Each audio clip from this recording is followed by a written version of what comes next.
김건희 특검팀이 공흥지구 의혹과 증거인멸 혐의를 받는 김 씨 일가를 내일 재소환합니다. 오늘 법원에서는 윤석열 전 대통령과 한덕수 전 총리 등의 내란 혐의 재판이 잇따라 열립니다. 취재기자 연결합니다. 안동준 기자.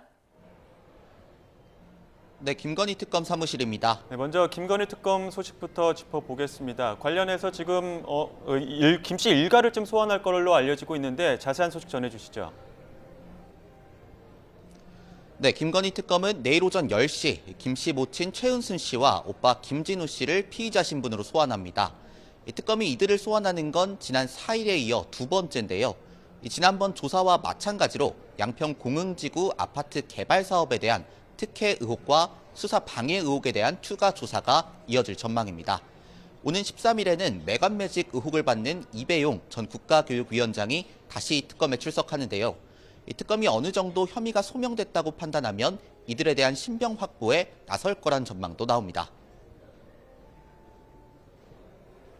네, 그리고 오늘 내란 특검이 기소한 사건들 재판이 줄줄이 열린다고요? 네, 그렇습니다. 먼저 오전 10시 10분에는 윤석열 전 대통령의 내란 우두머리 혐의 28번째 공판기일이 열립니다. 오늘 재판에도 윤 전 대통령이 직접 출석하는데 방첩사령부와 정보사령부 관계자들이 증인으로 나와 비상계엄 당시 상황을 진술할 걸로 보입니다. 비슷한 시간에는 한덕수 전 국무총리와 이상민 전 행정안전부 장관의 내란 혐의 재판이 진행되는데요.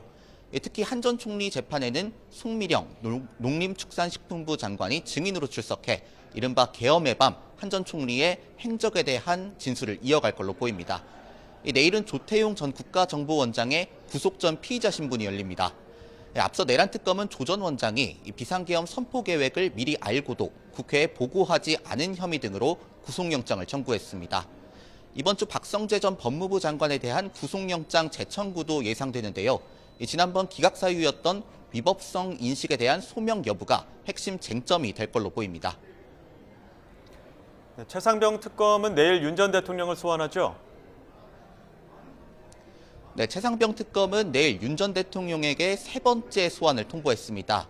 앞선 두 번의 소환 통보에 윤 전 대통령 측은 건강상 이유나 변호인단의 재판 일정 등을 이유로 불응한 상황입니다. 윤 전 대통령이 내일 출석할지는 아직 정해지지 않았는데요. 만약 이번에도 윤 전 대통령이 소환에 불응하면 특검은 체포영장 청구 등 강제 구인을 검토할 걸로 보입니다. 최상병 특검은 윤 전 대통령에게 수사 외압과 도피성 호주대사 임명 등 관련 의혹 전반을 조사할 예정입니다. 최상병 특검은 또 업무상 과실치사상 혐의를 받는 임성근 전 해병대 1사단장을 이르면 오늘 출범 이래 첫 기소할 방침입니다. 지금까지 김건희 특검 사무실에서 YTN 안동준입니다.